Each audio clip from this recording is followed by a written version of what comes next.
وار روم میں تازہ ترین اپڈیٹس کے ساتھ حاضر ہے ایران اسرائیل کشیدہ صورتحال۔ آج کی اہم ترین خبر جس سے متعلق تازہ ترین صورتحال سے ہم آپ کو آگاہ کریں گے۔ ایران نے آج اسرائیل کو اپنے دمشق کے سفارت خانے پر حملے کا جواب دے دیا ہے۔ رات گئے ایران کی جانب سے اسرائیلی اہداف پر 300 سے زائد ڈرون اور میزائل حملے کیے گئے۔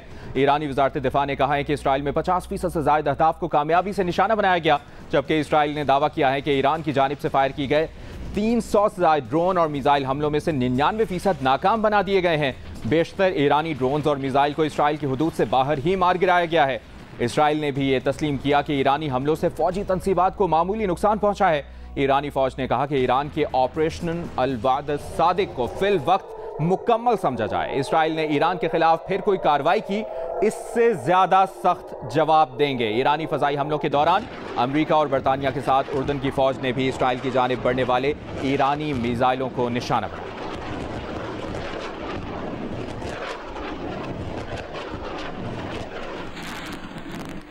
اور اپڈیٹ یہ بھی ہے کہ ایرانی وزیر خارجہ حسین امیر عبداللہیان نے تہران میں غیر ملکی سفیروں سے ملاقات کی ہے، اور غیر ملکی خبر ایجنسی کے مطابق اس موقع پر ایرانی وزیر خارجہ حسین امیر عبداللہیان نے کہا ہے کہ ایران نے امریکہ کو بتا دیا تھا کہ اسرائیل کے خلاف حملے محدود اور دفاعی نوعیت کے ہوں گے۔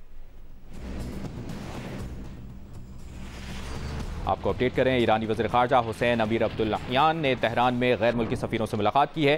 غیر ملکی خبر ایجنسی کے مطابق اس موقع پر ایرانی وزیر خارجہ حسین امیر عبداللہیان نے کہا کہ ایران نے امریکہ کو بتا دیا تھا کہ اسرائیل کے خلاف حملے محدود اور دفاعی نوعیت کے ہوں گے۔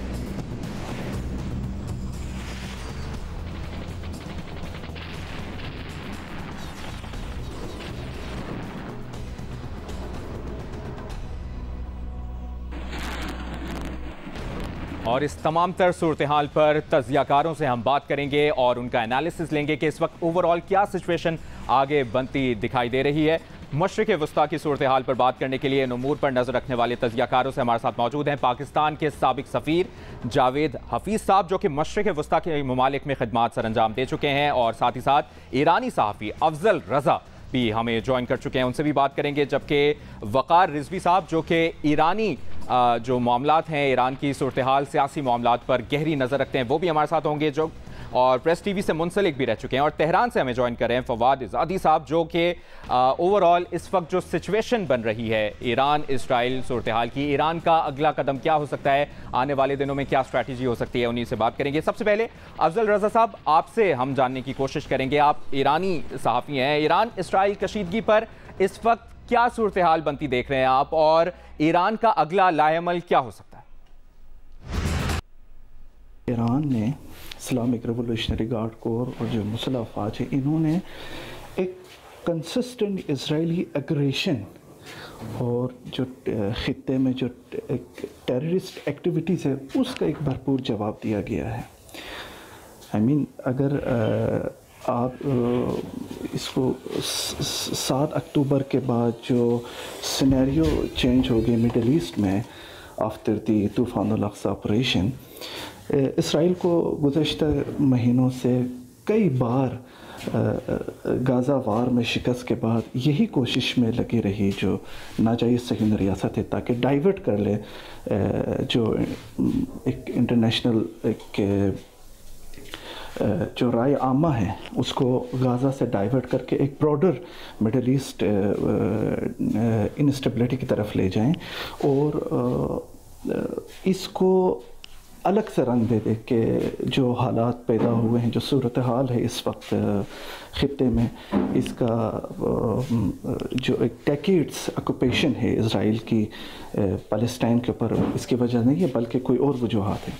اور آج ارلی مارننگ جو ایران نے آپریشن کیا وہ اس کارروائی کے جواب میں کیا کہ اسرائیل نے تمام عالمی قوانین کی پامالی کرتے ہوئے ڈپلومیٹک مشن پہ اٹیک کیا۔ اور آپ کو پتہ ہے کہ ایک سوورن کنٹری کی ایک ڈپلومیٹک ٹیریٹریل پر اٹیک کرنا، اس کا یہی مطلب کہ ایک ڈائریکٹلی اس ملک کی سرزمین پر حملہ کرنے کے مترادف ہے۔ تو آج اس آپریشن آج ہمیں یہ آپریشن دیکھنے کو ملا۔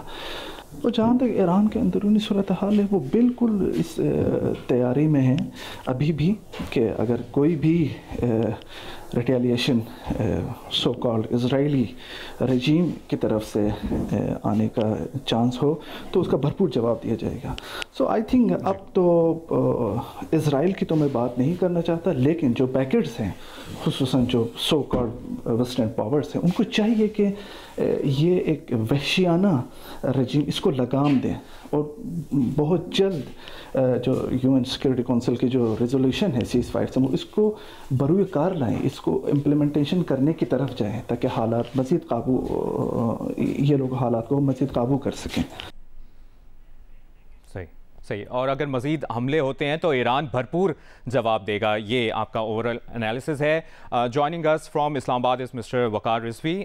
وقار رضوی صاحب بہت بہت شکریہ آپ کے وقت کے لیے. Thank you so much for your time. What is your analysis on the current situation of Iran-Israel conflict right now, and what will be Iran's next step? So the first thing to say is that there's a lot of incorrect analyses coming out about what the status of the Iran-Israel conflict. There are many people who are saying that this is connected to the situation in Gaza and the conflict and the Israeli invasion and attacks on Gaza, but that's an incorrect analysis. This specifically obviously has to do with the Israeli attack on the Iranian consulate in Syria, and this is a direct retaliation for that, as the Iranians had very clearly promised as well.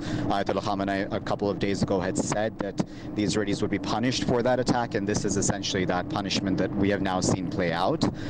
The second thing to obviously also speak about is the fact that Iran, as we all know clearly, has much larger capabilities to be able to attack Israel if it so wants in a much more direct fashion using much higher capability missiles, but it's chosen to essentially give Israel a warning by sending drones for which Israel had 6 or 7 hours of warning before they even reached their territories. So this is just a warning shot at this point in time, which the Iranians also have in implicit terms admitted was their plan from the get-go.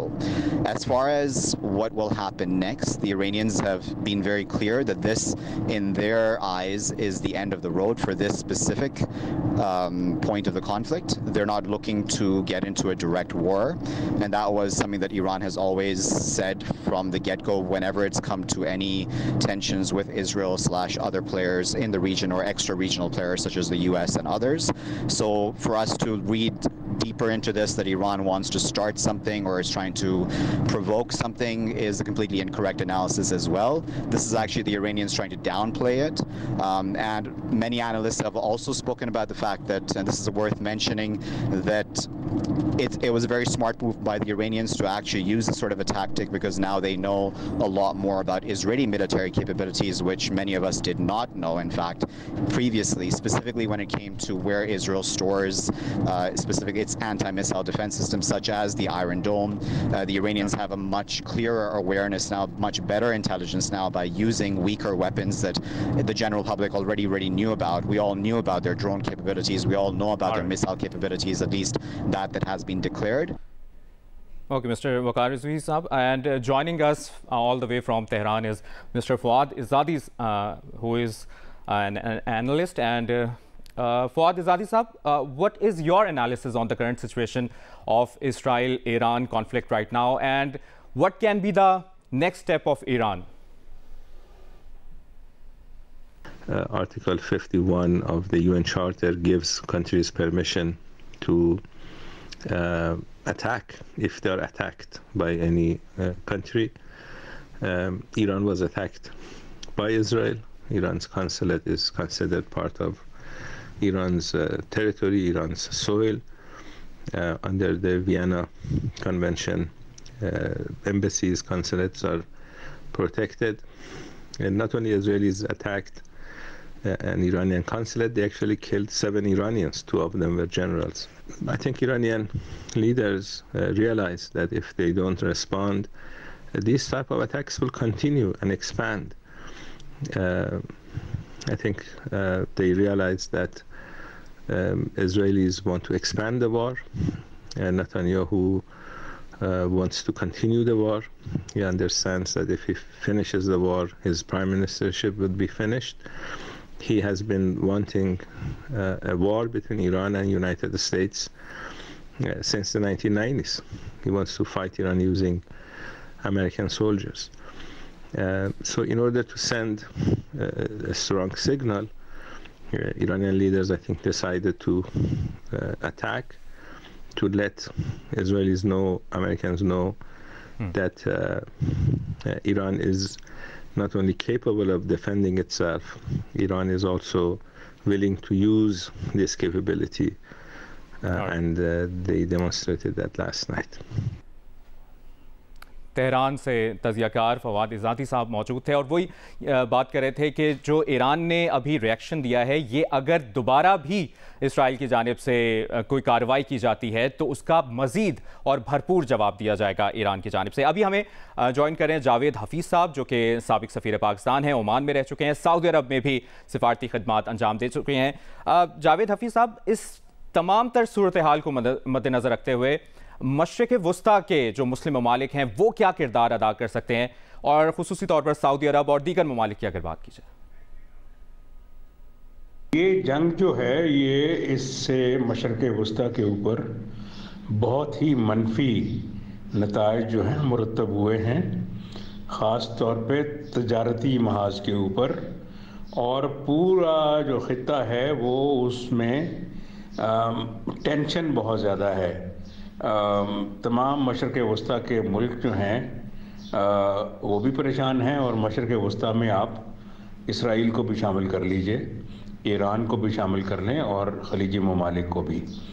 सबसे ज़्यादा असर जो है वो तजारत पे पड़ा है, और अगर ये जंग जारी रही तो तजारत पे और भी पड़ेगा। यानी तेल की तजारत जो है, तेल के जहाज़ सारे हॉर्मुज़ स्ट्रेट से जाते हैं, खलीज से, और फिर आगे ये बहरा अहमर यानी रेड सी से होते हुए, नहर सुएज से होते हुए यूरोप जाते थे।